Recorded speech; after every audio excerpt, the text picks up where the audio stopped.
그 구약의 인물 요나 선지자를 다 아시지 않습니까? 저는 이 요나 선지자 하면은 늘 떠올려지는 한 장면이 있습니다.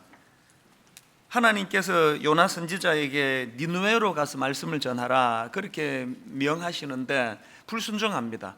그래서 이제 정반대편에 있는 다시스를 향해 가지고 이제 도망을 가는 과정에서 자기가 타고 있던 배가 태풍을 만나 가지고 이제 죽을 고생하는 그 과정을 겪는데요. 제 머릿속에 떠오르는 그 장면이 뭐냐 하니까 그 과정에서 나온 말씀입니다. 요나스 1장 6절. 선장이 그에게 가서 이르되 자는 자여 어찌함이냐, 일어나서 내 하나님께 구하라. 혹시 하나님이 우리를 생각하사 망하지 아니하게 하시리라 하니라. 지금 여기 나오는 이 선장은 요즘으로 치면 그 예수 안 믿는 세상 사람입니다. 지금 하나님 안 믿는 세상 사람이 선지자를 향하여 자고 있느냐고 막 이렇게 꾸지람하고 있는 이게 왜 종종 제 머릿속에 떠올려질까요? 이게 딱 오늘 우리 한국교회 또 저 같은 목회자들의 참 초라한 모습 아니겠습니까? 계속 이제 세상이 염려하는 게 교회가 이러면 안 되는데, 목사들이 저러면 안 되는데, 저는 이 요나가 그 안 믿는 선장에게 꾸지람 듣는 그 장면, 그것도 특히나 이제 자는 자여 어찌함이냐, 이 위기에 이게 뭐 하는 거냐, 그게 이제 머릿속에 떠오르고요. 그런가 하면은 요한계시록 3장에도 비슷한 꾸지람이 있는데 예수님이 꾸짖는 겁니다. 자, 계시록 3장 1절 세 번역입니다. 사대 교회의 심부름꾼에게 이렇게 써 보내어라. 하나님의 7 영과 7 별을 가지신 분이 말씀하신다.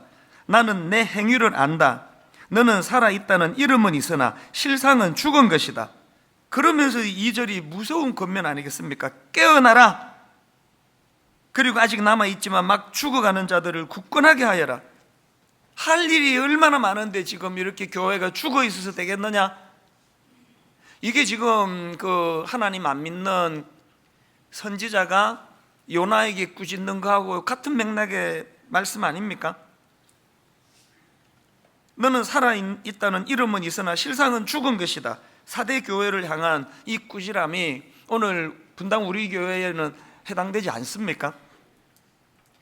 그래서 제가 이 두 말씀을 묵상을 하다 보면 우리 스스로가 자각해서 각성하지 않으면 그 선장을 통해 또 주님을 통해 이런 부끄러운 지적을 받게 된다는 그 말씀이에요.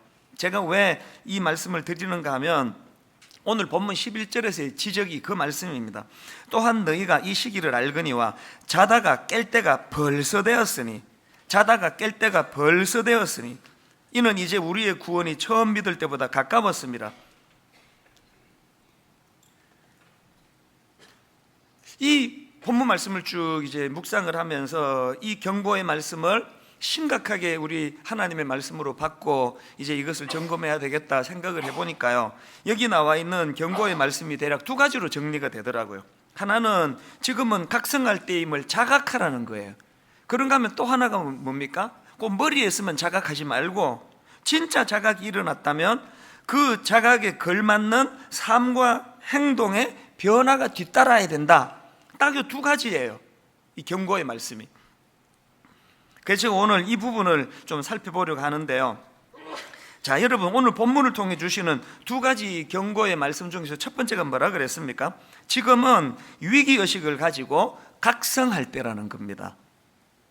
방금 읽은 11절에 나오는 너희가 이 시기를 알거니와 자다가 깰 때가 벌써 되었으니, 여기 나오는 이 자다가 깰 때가 됐다는 이 말씀이 전제하는 게 뭡니까? 지금은 잠들기 쉬운 어둡고 타락한 시대를 너희들이 살고 있다는 거 아닙니까? 방심하면은 잠에 빠질 수 있다는 거 아닙니까? 잠자는 사람의 특징이 뭐예요? 자기가 자고 있다는 걸 모른다는 거예요. 데살로니가 전서 5장 5절에서도 비슷한 경고가 나옵니다. 너희는 다 빛의 아들이요 낮의 아들이라. 우리가 밤이나 어둠에 속하지 아니하나니 그러므로 우리는 다른 이들과 같이 자지 말고 오직 깨어 정신을 차릴지라. 이런 면에서 보면은 오늘 본문 11절 말씀의 경고는요, 로마서 12장 2절에서의 큰 틀에서의 전제, 너희는 이 세대를 본받지 말고 오직 마음을 새롭게 함으로 변화를 받아 하나님의 선하시고 기뻐하시고 온전하신 뜻이 무엇인지 분별하도록 하라. 잠들어 있는 사람은 자기가 자고 있다는 걸 인식하지 못하고요, 타락한 사람은 자기가 타락했다는 걸 인식하지 못합니다. 조금 예민하신 분은 벌써 눈치를 채우고 계시더라고요. 제가 살이 좀 빠졌거든요. 턱선이 살아나고요, 놀랍게도 배가 줄었어요. 뱃살이. 그 어떻게 했느냐, 제가 그동안에 잘못된 이 식생활 습관을 반성하고 이제 두 가지를 안 먹었습니다. 밀가루 음식을 싹 끊었고 100% 끊었거든요. 저는 면이라는 면 종류는 다 좋아하는 사람인데 한 달 반 가까이 싹 끊었고요. 그 다음에 또 끊은 게 당입니다. 당. 그리고는 이제 그 단백질을 많이 먹으려고 애를 써가지고 이제 그 두유를 박스로 사다 놓고 이제 제가 두유도 많이 먹고 그렇게 애를 쓰고 있는데요, 그 과정에서 제가 정말 놀라운 사실을 하나 깨달았는데요, 지금 우리가 사 먹는 모든 음식에는 당이 다 들어 있습니다. 제가 두유를 사려고 보니까 그 권하더라고요. 무가당, 무설탕 두유를 마셔야 된다는 겁니다. 그래서 내가 그 슈퍼에 가가지고 다 뒤졌는데 놀랍게도 무설탕 두유는 아예 전시도 안 돼 있습니다. 왜 안 돼 있을까요? 사람들은 그 맛도 없는 무설탕 우유를 안 찾기 때문에 설탕 들어있는 달달한 두유만 찾기 때문에, 그래서 할 수 없이 제가 인터넷으로 주문해가지고 막 이 박스로 집에 쌓아놓고 지금 그거를 무가당 무설탕 두유를 이제 마시고 있거든요. 그 한창 이제 그 무설탕 두유를 제가 마시다가 한 번은 이제 우리 아들 어디 데려다 줄 때가 있어서 이제 차를 타고 가는데 이 녀석이 자기가 마시려고 이제 설탕 들어있는 그냥 보통 두유죠, 두유를 이제 두고는 그냥 내린 거예요. 그 제가 이제 이거 아까우니까 이거 상할 텐데, 그래서 이제 그 가면서 제가 이제 그 자리에서 두유를 이제 빨대를 꽂아가지고 두유를 마시는데 깜짝 놀랐습니다. 이 달아가지고 못 먹겠더라고요. 너무 단 거예요. 저는 한 번도 두유가 달다는 생각을 해본 적이 없는데요, 무가당 두유만 계속 먹다가 시중에 파는 일반 두유를 마셨더니, 그래서 제가 놀라면서 깨달은 진리가 뭔지 아십니까? 여러분, 이게 지금 뭐 그 팔기 위해서는 다 여기 달달하게 그래야 되니까요, 저는 요즘에요 음료수 100% 끊었습니다. 누가 저를 대접하실 때 가장 큰 대접은 물 한 잔 주시는 게, 물 한 잔. 생수가 제일 맛있고요, 몸에 제일 좋고요. 여러분, 그 밀가루 음식만 끊고 당 종류 달달한 음료 이것만 끊어도요 한 달에 5kg 보장합니다. 이 설교가 이상한 쪽으로 흘러가고 있는데, 제가 이 깨달은 게 뭐냐, 이 자극적인 이 음식에 이 혀가 그렇게 길들여져 가지고 그 당은 그 100% 살이거든요. 이게 배 나오게 하는 원인인데, 막 그냥 다이어트 하려고 굶고 막 한 10년 전에 한번 했거든요. 막 생쇼를 다 해가지고 100% 실패죠. 그건 제가 이번에 깨달은 게 이 나쁘게 길들여진 이것만 바꾸어도 몸은 저절로 그렇게 건강하게 돼 있더라고요. 이게 여러분 이런 그 육신적인 식사 문제만 아닙니까? 영적으로도 마찬가지 아니겠습니까? 제가 이거 비슷한 걸 또 최근에 경험했는데요, 제가 이제 미국으로 이민 딱 가던 애가 1983년, 그러니까 지금부터 이게 뭐 35년 전 아닙니까? 83년도에 이민을 가가지고 맨 처음에 이제 본 영화 몇 편은 처음 봤기 때문에 오래 기억에 남는데요, 그 중에 이제 그 플래시 댄스라고 하는, 그때 뭐 내용도 잘 기억이 안 나고 하는데 이제 어떤 여성이 이제 그 난관 속에서도 막노동하고 그러면서 이제 결국은 꿈을 이루었다, 뭐 그런 내용이었는데요, 한 두석 달 전에 우연히 TV로 이제 그걸 제가 다시 보게 된 거예요. 그래서 제가 그날 굉장히 향수에 빠졌습니다. 그 23살 어린 제 나이의 그 시절이 막 떠올라지고 그랬는데요, 그래서 내가 이제 이 검색을 인터넷으로 하다가 깜짝 놀랐습니다. 그 영화가 그 당시로 19금, 그러니까 요즘으로 말하면 청소년 관람 불가한 거예요. 근데 그걸 이미 새로 다 보고 이제 검색을 했기 때문에 너무 의아한 거예요. 그 영화에서 뭐가 이게 청소년 관람 불가라는 등급을 만들게 했지 이해가 안 되는 거예요. 아마 요새 그거 등급 새로 하면은요, 글쎄 12세가 그것도 안 할지도 몰라요. 조금 전에 우리 그 주일학교 젊은 목사가 나한테 바로 메일이 왔어요. 목사님, 안 그래도 자기가 최근에 무슨 15세 관람가를 봤는데 깜짝 놀랐다고.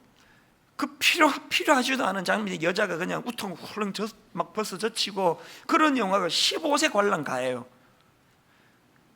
83년에 제가 본 플래시 댄스라는 데 그런 장면 하나도 안 나오거든. 이 19금이에요, 19금. 뭘 의미합니까?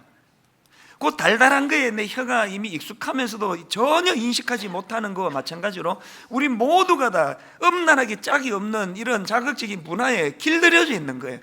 그런 영화를 15세 그래도 뭐 막 데모하고 항의하는 사람 아무도 없습니다.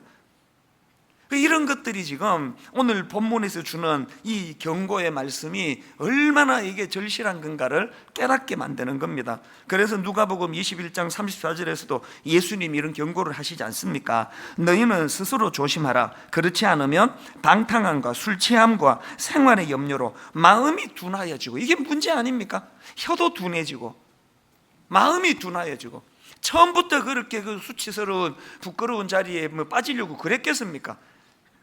느슨하게 이 자극적인 세상에 길들여 살다 보니까 마음이 둔하여지고, 그 다음에 뜻밖의 그날이 덫과 같이 너희에게 말이라. 예수님이 주시는 이 경고의 말씀을 오늘 본문과 더불어 심각하게 받아야 될 줄로 믿습니다. 그런데 여러분, 여기서 한 가지 기억할 게 있는 게요, 이 11절의 구조를 한번 보세요. 이 잠에서 깨어나는 각성을 경험하기 위해서 뭐를 지금 강조하고 있는지 11절을 다시 보십시오. 또한 너희가 이 시기를 알거니와 자다가 깰 때가 벌써 되었으니 이는 이제 우리의 구원이 처음 믿을 때보다 가까웠습니다. 여기 나와 있는 이 구원이라는 이 표현은요, 예수님께서 다시 오실 때 실현될 영광스러운 구원을 의미하는 거거든요. 비슷한 말씀이 로마서 8장 24절에도 나옵니다. 우리가 소망으로 구원을 얻었음에 보이는 소망이 아니니 보는 것을 누가 바라리요. 지금 이런 말씀들이 뭘 강조합니까? 우리가 세상의 유혹을 이기려면 막 우격다짐으로 되는 거 아니에요. 막 살 빼겠다고 막 무식하게 그냥 밥 굶어 가지고 그 100% 실패해요. 며칠이나 견디겠습니까? 좋은 음식을 먹고 나쁜 음식을 피하니까 힘 하나도 안 들고 5kg 빠지는 건 이거 시간 죽 먹기더라고요. 붓기가 빠지더라고요. 우리가 그냥 죄 짓지 않으려고 막 발부둥치고 며칠 버티던가, 이거 며칠. 지금 성경이 강조하는 게 뭡니까? 니들이 정말 세상의 유혹을 이기기 원한다면 다시 오실 예수 그리스도, 그분에 대한 소망을 회복해야 된다는 거예요. 밤이 깊어지면 깊어질수록 낮은 가까이 오고, 세상의 타락이 심해지면 심해질수록 예수 그리스도의 재림이 가까이 와 있다는 징조를 볼 수 있는 눈, 이게 오늘 본문에서 강조하는 말씀이거든요. 그래서 제가 종종 우리 윗대 어른들이 즐겨 부르던 찬양을 제가 인용해 드리지 않습니까? 찬송가를요. 제가 이 설교를 준비하다가 또 떠올려진 찬송가가 하나 있는데요, 제가 새벽기도 철학기도 같은데 어릴 때 따라갔을 때 보면은 이 찬양은 거의 18번지예요. 얼마나 자주 부르는지. 잠시 세상에 내가 살면서 항상 찬송 부르다가 날이 저물어 오라 하시면 영광 중에 나가리. 그 당시 어른들은요, 보릿고개 막 너무 사는 게 힘들고 고통스러우니까 날마다 다시 오실 주님을 갈망하니까 저런 찬양을 막 즐겨 부르셨던 거 아닙니까? 그분들이 인식하는 세상이 뭐라고요? 그분들이 이 세상의 고통을 이겨낼 수 있는 원동력이 어디서 나온다고요? 이 세상은 잠깐 들렀다 가는 곳이라는 거예요. 영원하지 않다는 거예요. 잠시 세상에 내가 살면서 항상 찬송 부르다. 그 다음 보세요. 날이 저물어 오라 하시면 영광 중에 나아가리. 재림하실 예수 그리스도 이 땅에 다시 오실 때 잠깐 머물다가는 이 세상을 끝내고 영광 중에 나아가리. 이런 소망이 이 세상을 견디게 하는 힘이라고 한다면, 오늘 우리의 유혹을 이기게 만드는 것도 내 어떤 우격다짐이 아니라 이 소망 아닙니까? 이 소망. 2절도 마찬가지예요. 눈물 골짜기 더듬으면서 나의 갈 길 다 간 후에 주의 품 안에 내가 안기어 영원토록 살리로다. 4절도요. 한숨 가시고 죽음 없는 날 사모하며 기다리니 내가 그리던 주를 배울 때 나의 기쁨 넘치리라. 이 가사들이 하나같이 노래하는 게 뭡니까? 이 땅은 영원한 거 아니다. 고통도 네가 누리는 수많은 부귀영화도 그 잠깐 있다가 없어지는 거니까 이런 데 집착하지 말고 오실 예수 그리스도, 늘 단장한 신부처럼 그분을 기다려야 되는 거 아니냐, 그 말씀이거든요. 오늘 이 말씀을 통해 우리 안에 이 세상의 유혹을 이겨낼 수 있는 원동력인 예수님을 의지하고 자각이 회복이 되는 저와 여러분 되시기를 바랍니다. 그런가 하면은 두 번째 경고가 뭡니까? 그 각성에 걸맞는 삶의 변화가 있어야 한다는 거예요. 12절부터 자세히 한번 보십시오. 밤이 깊고 낮이 가까웠으니 이건 앞에서 말씀드렸던 영적 각성을 말하는 거 아닙니까? 그런데 여러분, 이렇게 말씀이 끝나지 않고요, 바로 그 다음에 그러므로라는 접속사 이 사다리를 타고 이제 무슨 행동 강령을 가르쳐 주시느냐. 자, 12절부터 다시 보십시오. 밤이 깊고 낮이 가까웠으니 그러므로 우리가 어둠의 일을 벗고 빛의 갑옷을 입자. 낮에와 같이 단정히 행하고 방탕하거나 술 취하지 말며 음란하거나 호색하지 말며 다투거나 시기하지 말고. 이 흐름을 아시겠습니까? 그냥 요 머리로 맞다, 이 세상이 심각하다, 그 깨닫는 게 아니고 아주 구체적으로. 그래서 여러분, 이 12절 말미에 우리가 벗어야 할 어둠의 일들을 피력하고는 그게 뭔지를 13절에서 구체적으로 열거하고 있거든요. 제가 이걸 가만히 보니까요, 이게 세 묶음이에요. 둘씩 세 묶음이에요. 하나는 방탕과 술 취함, 이게 한 묶음이고요. 그리고 또 하나가 음란과 호색, 이게 또 다른 묶음이고요. 그 다음에 다툼과 시기, 이게 또 다른 묶음이에요. 그 여러분, 오늘 건성건성 그냥 맞다, 뭐 말세다, 정신 차리자 이렇게 끝내면 그 설교 안 들은 거랑 똑같고요. 우리 작은 거 하나라도 우리가 붙잡고 한번 행함을 바꾸어 보자는 거예요. 그래서 제가 이걸 좀 더 자세히 설명을 드릴게요. 13절에 나오는 첫 번째 묶음이 뭐라 그랬습니까? 방탕과 술 취함. 이게 왜 한 묶음인지 아십니까? 원어로 보면은 여기 나오는 방탕은 난잡한 파티, 무절제하고 과도한 술 향연, 이런 걸 뜻하는 단어고요. 그 다음 나오는 술 취함은 당연히 그런 난잡한 파티에 참석해가지고 그 술에 취한 모습을 그렇게 묘사하는 표현이거든요. 여러 번 말씀드렸지만 전 지난주에 이 말씀을 묵상을 하면서 나는 그 술, 담배를 금한 한국교회가 너무 고마웠습니다. 만약에 지금 뭐 우리 술도 마셔도 되고 담배도 피워도 되고 그러면요, 그 뭐 저는 이미 골초로 폐암으로 죽었을 거예요. 설교하다가 안 풀리면 한 대만 딱 피우면 탁 떠오른다며, 영감이. 그리고 그 술, 이게 허용이 됐다 그러면 신방 가는 데마다 목사님 이게 50년산 프랑스 포도주인데요 그러면서 이거 드시라고 그래가지고 막 가는 데마다 그 술내 나가지고 우리 모든 목사들은 코가 다 빨갛고 알코올 중독, 그리고 또 지금 뭐 세상에 무리를 일으키는 거 거의 뭐 대부분이 다 술과 연관된 거 아닙니까? 목사가 신방 갔다가 술 취해가지고 막 추태를 부리고 그런 일들을 생각하면 진짜 아찔합니다. 그런데 여러분, 이 한국교회가 얼마나 참 고맙게도 일절 그 술, 담배를 금했기 때문에 적어도 그 술 때문에 추태를 부리는 일은 없고, 담배 피다가 폐암으로 죽으면 그 하나님 얼마나 부끄러워요. 할 일이 많은데 그냥 몸 관리를 막 독한 니코틴을 몸에 뿜어대가지고 폐암으로 죽었다 그러면 그 천국 가서 할 말이 없는 거 아닙니까? 물론 대학교 다닐 때 저는 한국 교회에 대한 원망이 많았습니다. 뭐 술도 못 먹게 하고 담배도 못 피게 하고 그래가지고 그냥 막 이놈의 예수는 그냥 죽기 한 5분 전에 믿어야 되는데 괜히 모태신앙으로 태어나가지고 내가 그냥 내 팔자가 왜 그러냐고 막 술도 못 마셔가지고 내가 여학생들 사귀지도 못하고 예수 믿는 애들 자꾸 못생긴 애들이고 막 그러면서 나 오늘 왜 이러죠? 대학교 때 그랬다는 이야기예요. 대학교 때 여기 우리 그 젊은 형제자매들이 많이 있는데요, 여러분, 그 성경에 또 교회가 하지 마라 그러는 건 다 여러분을 위하는 일이에요. 오늘 여러분 혹시 여기서 말하는 방탕과 술 취함, 무질서하고 과도한 술 파티를 열고 거기에 술에 취해 비틀거리는 그런 모습을 우리 자신을 돌아보면서, 여러분, 신앙은 결단이거든요. 오늘 진짜 이 자리에서 술 끊고 담배 끊는 결단이 반드시 전 일어나리라고 저는 믿습니다. 꼭 이럴 때는 여자들만 아멘 한단 말이에요. 당사자는 가만히 있고. 그 다음에 두 번째 나오는 게 뭐냐, 음란과 호색이에요. 이 음란이라는 단어를 원어로 보면 재밌습니다. 이거 침대라는 뜻을 갖고 있고요, 또 하나가 부적절한 성관계를 뜻하는 단어예요. 그런가 하면은 그 다음 나오는 호색은요, 방탕과 방종이라는 뜻인데 그 중에서도 성적인 방종을 가리키는 단어예요. 뭘 의미하는지 아시겠죠? 오늘 여러분, 우리 대한민국은 음란과 호색이 난무하는 시대 아닙니까? 물들면 안 됩니다.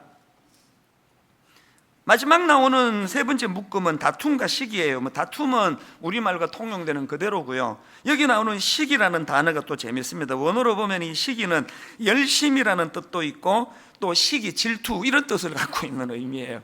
이게 참 묘한 거 아닙니까? 우리가 누구를 시기하고 질투하는데 얼마나 열심입니까? 여기 나오는 다툼과 시기라는 이 단어는요, 자기의 유익을 도모하기 위해 남을 해하는데 열심을 다하는 거.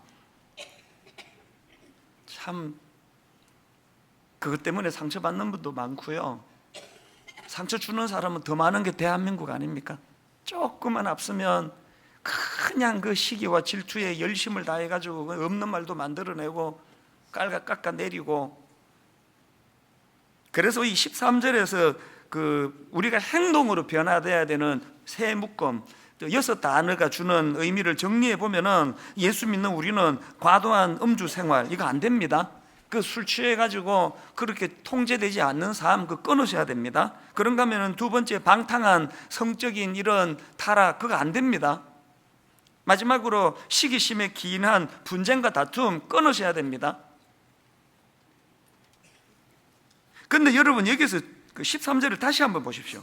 이렇게 이제 뒤에 나오는 방탕하거나 술 취하지 말며, 음란하거나 호색하지 말며, 다투거나 시기하지 말고, 이것들을 쭉 열거했던 걸 앞에서 사실은 한 문장으로 지금 여기에 정리해 놨는데, 그게 뭐냐, 13절 맨 앞에 보십시오. 낮에와 같이 단정히 행하고. 여러분, 우리가 이 어두운 때에 정신 똑바로 차리고 그런 어떤 방탕한 생활을 청산하는 걸 한마디로 단정히 행하고, 그래서 제가 원어로 이 단정히 행한다는 사전과 자료를 많이 찾아봤는데요, 감동을 받은 한 구절이, 눈길이 가는 한 구절이 있었습니다. 여기 나오는 단정히 행한다는 말은 적합하게 행하는 거, 합당하게 행하는 거, 제 눈에 들어온 설명, 이거 품위 있게 행하는 거, 이게 단정히 행한다는 뜻이래요. 저는 여러분 정말 품위 있는 목사가 되고 싶습니다. 근위주의에 쩔어가지고 주의종 그냥 떠들어대지만 아무도 그 주의종으로 인정하기 어려운 품위 없는 그런 목사가 되기보다는 나 좀 믿어달라, 나 또 리더십을 인정해달라 그렇게 떠들지 않아도 제 행위에서 품위가 나타나는, 신사적이고 품위 있는.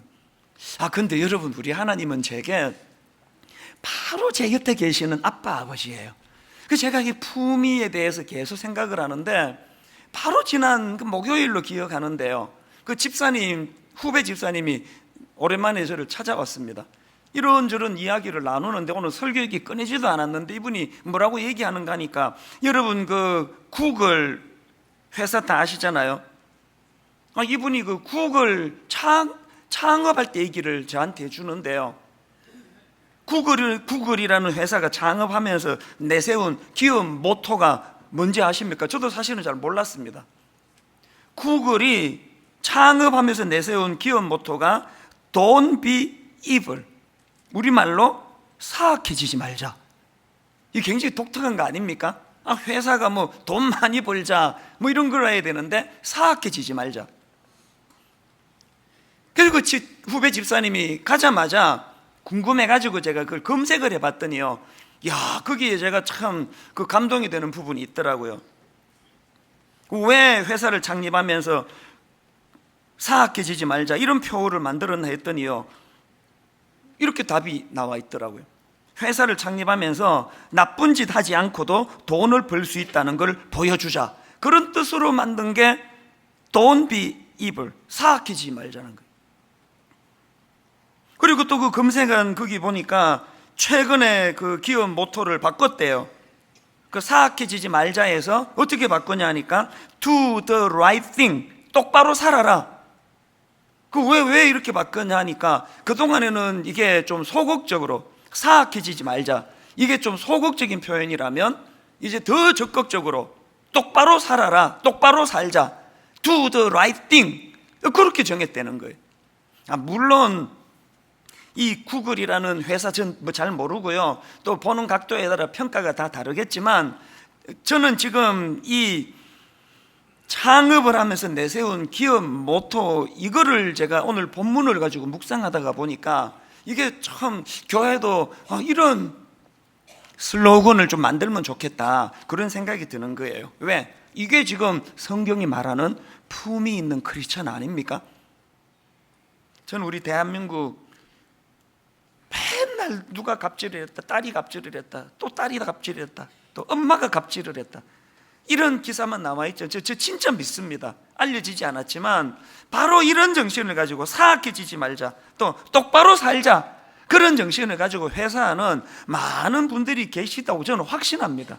오늘 여기 회사 하시는 분들요, 여러분 이런 걸 뭐 구호 만들어 외치지 않아도 적어도 예수 믿는 우리, 아까 그 원어가 뭐라 그랬습니까?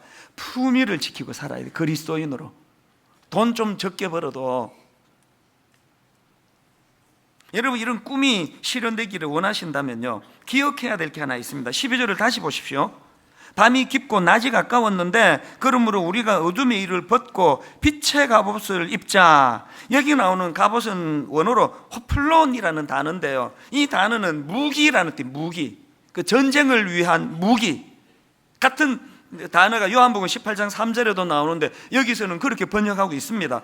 유다가 군대와 대제사장들과 바리새인들에게서 얻은 아래 사람들을 데리고 등과 횃불과 무기를 가지고 그리로 오는지라. 고린도후서 6장 7절, 진리의 말씀과 하나님의 능력으로 의의 무기를 좌우해 가지고. 여러분 뭘 의미합니까? 이런 단어들이 우리가 타락한 세상의 유혹과 싸우기 해가지고 여기서만 머리 끄덕이면 오 멋지네, 우리도 구글처럼 하자, 이래서 되는 거 아니에요. 전쟁 치르듯 싸워야 돼요. 목숨 걸고 싸워야 돼요. 우리 안에 그 저급한 본능 욕구가 얼마나 강력하다는 건 여러분 아시잖아요.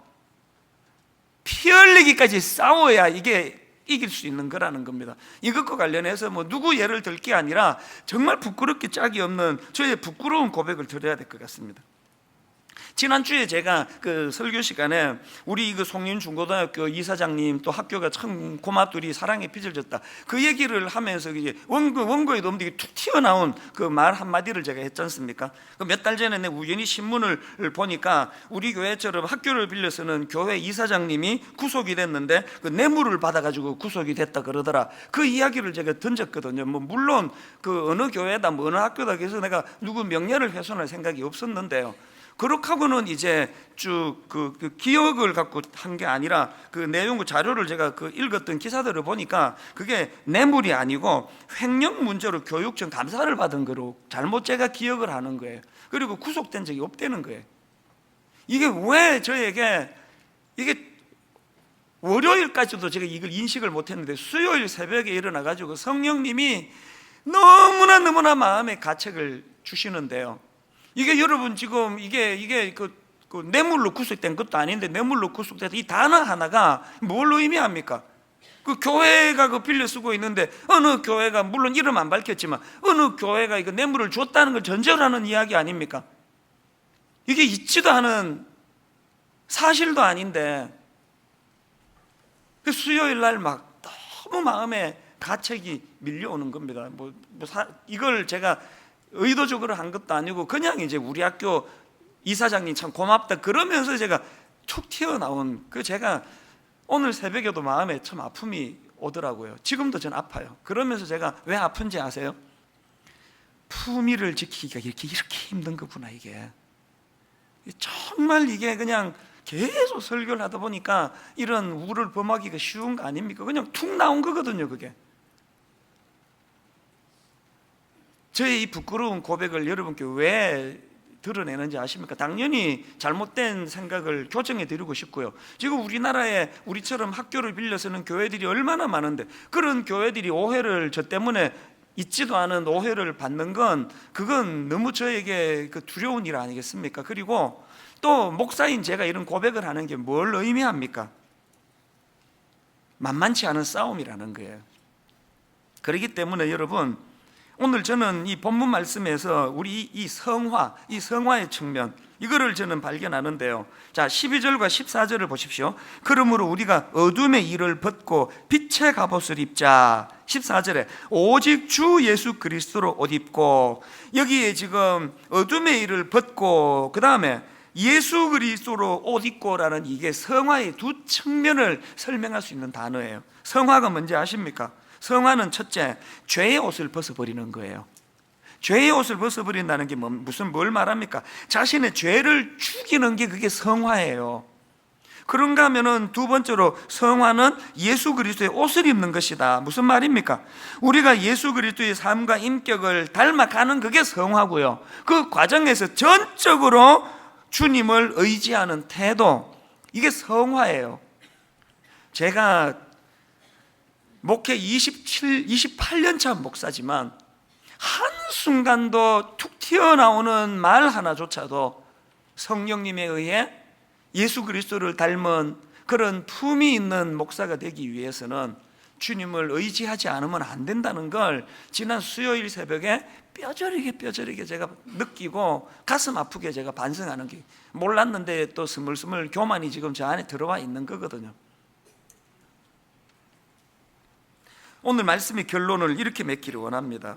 오늘 이 본문 말씀은요, 교회 사적으로도 굉장히 중요한 본문이에요. 왜냐하니까 여러분 아시잖아요. 그 어거스틴이라는 위대한 인물이 이 본문으로 회심을 한 말씀이거든요. 어거스틴이 얼마나 방탕한 생활을 했는지 다 아시지 않습니까? 성적으로 또 명예 막 이런데 그 노예로 살아갔다고 할 만큼 방탕한 그였지만, 그가 이제 하나님의 사람으로 회심하는 과정이 오늘 본문이에요. 본문 말씀이에요. 어느 날 정원을 거닐고 있는데 어린아이들이 놀면서 막 이런 이제 노래말이 들리는 거예요. 집어서 읽어라, 집어서 읽어라, 톨레 레게. 그래서 이제 그 말에 끌려가지고 성경을 펴서 읽은 게 오늘 본문이고, 이것 때문에 그가 회심했다고 알려져 있는데요. 대부분의 사람들이 아는 건 여기까지고요. 지난주에 제가 그 책을 읽다가 새로운 그 자료를 제가 봤는데요, 당사자인 어거스틴이 그 회심하는 과정을 스스로 기록한 그 내용이 있더라고요. 한번 들어보십시오. 본인이 이렇게 지금 기록하고 있습니다. 이었고 나는 어떤 무화과나무 아래 주저앉았다. 그리고 눈물을 펑펑 쏟았다. 그때 나는 대충 다음과 같은 말을 연거푸 외쳤다. 주여, 언제까지니까? 언제까지 나에게 분노하시겠나이까? 제발 지난 죄를 우리에게 대하여 기억하지 마옵소서. 그 죄들이 한꺼번에 나를 짓눌러 대는 것 같았다. 왜 지금이 아닙니까? 어찌하여 지금 당장 나의 부정함이 끝날 수가 없습니까? 이렇게 외치며, 그 다음 들어보세요. 내 마음은 가장 비통한 참회를 하면서 울었다. 그 다음 내용이지, 여러분 다 아시는 내용이에요. 그때 뜻밖의 이웃집에서 들려오는 소리가 있었다. 소년인지 소녀인지 분간치는 못했지만 반복하면서 이런 노래를 불렀다. 집어서 읽어라, 집어서 읽어라, 톨레레게. 나의 얼굴은 적시 변했다. 아이들이 저런 말로 노래를 부르면서 놀이를 하는 것은 흔한 일이 아니라고 생각했다. 그러고 펼치던 게 성경이래요. 여러분, 오늘 톨레레게 집어서 읽어라 이게 들려진다고 다 각성이 되는 게 아니에요. 여기 지금 수천 명이 와 앉아 계시지만 말씀이 들려진다고 다 각성이 되는 게 아니에요. 그 각성이 가능하기 위해서는 그가 마음에 자신의 그 처절한 모습을 보면서 이렇게 외치면, 내 마음은 가장 비통한 참회를 하면서 울었다. 왜 지금이 아닙니까? 어찌하여 지금 당장 나의 부정함이 끝날 수가 없습니까? 그 자신의 그 초라한 모습, 누가 자기를 뭐라고 대단한 사람이라고 떠받들든 인정하든 상관없이 요 속마음 하나 다스리지 못하는 자기를 초라하게 들여다보는 그 처절한 눈물이 톨레레게 집어서 읽어라가 인생을 바꾸는 에너지로 연결시켜 준다는 사실이에요. 오늘 저는 우리 성도님들 중에 어거스틴처럼 인생의 변화가 일어나는 사건이 이 말씀으로 일어날 줄로 믿습니다. 우리 이 찬양 한번 같이 불러보시겠습니까? 정결한 마음 주시옵소서. 오 주님, 정직한 영을 새롭게 하소서. 다윗이 왕이지만 왕의 권력으로는 그까지 남의 여자 하나 취하는 그건 죄라고 하기도 어렵지만 그가 자각하고 나서 이것이 하나님 보시기에 얼마나 무서운 죄라는 걸 자각하고 통회하면서 쓴 시, 그게 오늘 이 찬양 아니겠습니까? 우리 같이 한번 불러보기 원합니다. 정결한 마음 주시옵소서. 정결한 마음 주시옵소서. 오 주님, 오 주님, 정직한 영을 새롭게 하소서. 정직한 영을 새롭게 하소서. 우리 다시 한번 정결한 마음 주시옵소서. 정결한 마음 주시옵소서. 사모합니다. 오 주님, 오 주님, 정직한 영을 새롭게 하소서. 정직한 영을 새롭게 하소서. 나를 주님 앞에서 주님 앞에서 멀리하지 마시고 멀리하지 마시고 주의 성령을 거두지 마옵소서. 성령을 거두지 마옵소서. 그 구원의 기쁨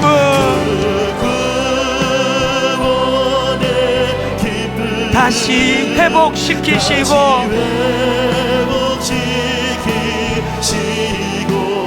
변치 않는 마음 내 안에 주소서. 나를 주님 앞에서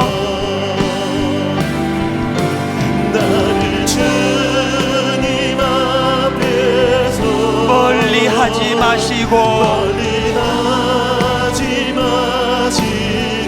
주의 성령을 거두지 마옵소서.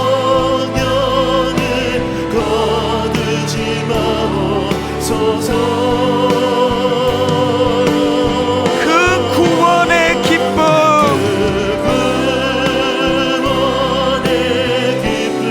다시 회복시키시고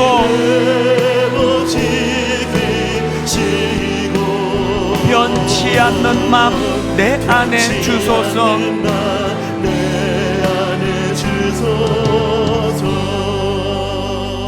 아까 제가 앞에서 말씀드렸죠.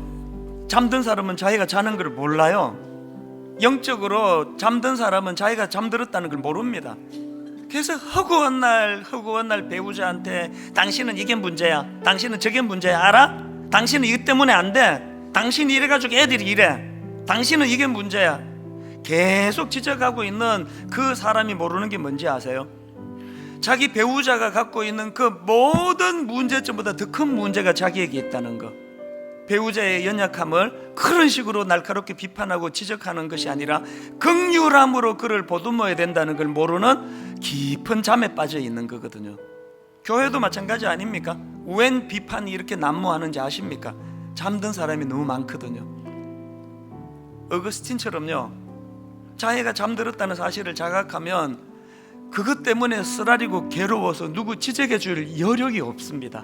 내가 죽을 것 같은데. 우리나라를 위해서 기도해야 된다면 저는 믿는 우리들이 여기서부터 깨어남으로 말미암아 큰 날카로운 비판력을 가지고 상대방을 찔러대기 전에 어이고 내가 잠들어 있었구나, 내가, 이 자각이 일어나게 된다면 배우자의 그 연약함을 보면 마음이 아파요. 긍휼함이 생겨요. 우리 한 번 더 이 찬양 부를 동안에 어거스틴처럼, 그리고 범죄했던 다윗처럼, 이거는 제가 아무리 외쳐도 되는 게 아니고요, 성령님이 깨달음을 주셔야 가능합니다. 하나님, 이 어두운 시대에 내 새 치혀가 그 달콤한 음식에 익숙해가지고 이게 달다는 조차도 인식을 하지 못하는 것처럼 내 영혼이 그렇습니다. 우리 하나님 앞에 겸손히 한 번 더 이렇게 찬양하기 원합니다. 정결한 마음 주시옵소서.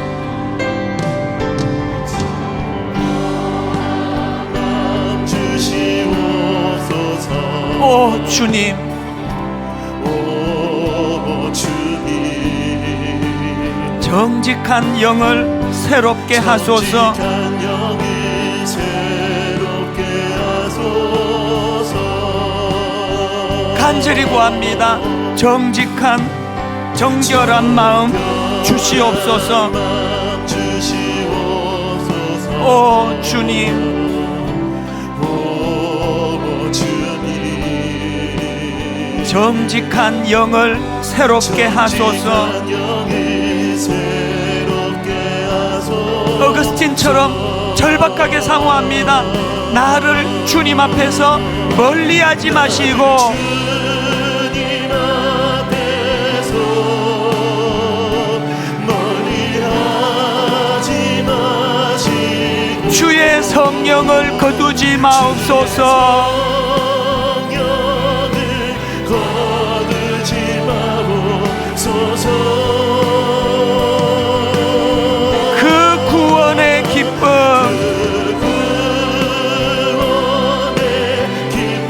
다시 회복시키시고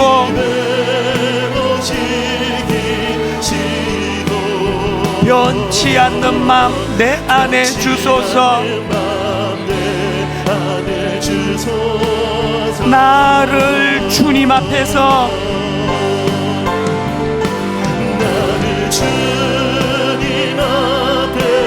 멀리하지 마시고 주의 성령을 거두지 마옵소서.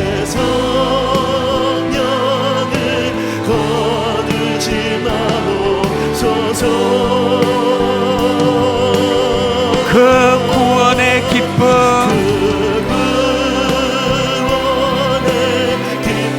다시 회복시키시고 변치 않는 맘 내 안에 주소서. 변치 않는 마음 내 안에 주소서. 여러분, 제가 고백했듯이 뭐 어마어마한 타락은 아니라 할지라도 주변에 사람에게 상처를 주고도 그것조차도 인식하지 못하는 목사인 저조차도 그렇고, 하나님 내 배우자에게, 내 교회에서 하나님 오늘 이 타락한 시대에 나도 모르게 잠에 취해 있는 나를 발견합니다. 어거스틴처럼 울면서 주님 이대로 어떻게 이게 이렇게 사는 게 가능하겠습니까? 그때 톨레레게 집어서 읽어라. 오늘이 그날이 되기를 원합니다. 우리 같이 기도할 때 하나님 내 가정을 살려주시고 이 나라를 살려주시는데 그 첫 출발은 내가 자각하는 겁니다. 잠들어 있는 나를 발견하고 주님 앞에 회개하기 원합니다. 통성으로 같이 기도하시겠습니다. 살아계신 하나님 아버지, 오늘 시간 오직 주님의 은혜만을 구합니다. 아버지 하나님, 잠들어 있는 저희들을 깨워주시기를 원합니다. 아버지 하나님, 주님 앞에 연약해 있는 모습들을 보게 해주시고 오직 은혜를 구할 수밖에 없는 인생을 깨닫게 해주시옵시고, 하나님 어거스틴에게 허락하셨던 그 은혜를 오늘 이 시간 우리에게 허락하여 주시옵소서. 하나님을 믿는 그리스도인이라면 우리들에게도 아버지 그 막연한 은혜를 오늘 이 시간 우리에게 허락하여 주시길 원합니다. 하나님, 아버지 하나님, 정말 남들을 향해서 날카롭게 뻗어있는 그 시선이 주님을 향하여 들려지기를 원하고, 아버지 하나님의 그 은혜가 우리 가운데 얼마나 크게 부어져 있는지를 발견하는 감격이 있게 해주시고, 우리의 연약함을 주님 앞에 들고 나아가 주님의 은혜를 구하는 자리로 저희들이 설 수 있도록 주님 붙들어주시길 원합니다. 우리의 가정을 주님 살려주시옵소서. 하나님이 나라와 이 민족을 불쌍히 여겨주시옵소서. 아버지 하나님, 이 땅의 교회들을 주님 불쌍히 여겨주시길 원합니다. 아버지 하나님, 그 은혜를 회복시켜주시길 원합니다. 구원의 감격을 회복시키시고 정직한 양을 새롭게 해주시옵시며 그 은혜가 사라지는 감옥적인 역사를 허락하여 주시옵소서. 하나님 아버지, 이 시대가 얼마나 혼미하고 혼탁한지 우리도 모르게 그 달콤한 당에 내 혀가 거기 익숙해져 있는 것처럼 오늘 음란하고 간팍하고 모든 책임을 남에게다 돌리기 좋아하는 아버지 시대를 그대로 닮아간 우리 자신을 자각조차 못하고 있었습니다. 하나님, 어거스틴처럼 비통하고 참회하는 마음으로 울면서 지금 당장 나의 부정함을 끝낼 수가 없습니다라고 고백했던 그 눈물 속에 집어서 읽어라 톨레레게 그를 변화시킨 말씀의 능력이 나타났던 것처럼 오늘 다름 아닌 나 자신을 돌아보며 아버지 잠에서 깨어나는 은혜를 또 사건을 허락하여 주시옵소서. 지방선거를 앞두고 있는데 하나님, 이런 자각과 깨달음이 있는 지도자들이 이곳저곳에서 우후죽순처럼 일어나는 계기가 되도록 이 선거를 인도하여 주시옵소서. 감사드리옵고 예수님 이름으로 기도드립니다. 아멘. 우리 자리에서 일어나셔서 찬송가 348장 우리 1절 우리 손뼉 치면서 기뻐하면서 함께 찬양합니다.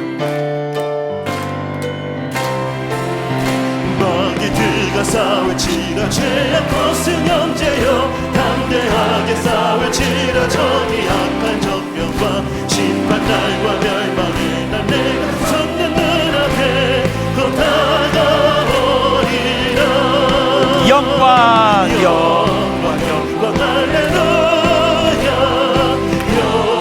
영광 할렐루야 영광 할렐루야 곧 승리하리라. 하나님, 이번 한 주간도 오늘 말씀이 주는 깨달음을 가지고 사는 자답게 한 주간 깨어 이 시대를 바라보며 또 승리하는 한 주간 되게 하여 주시옵소서.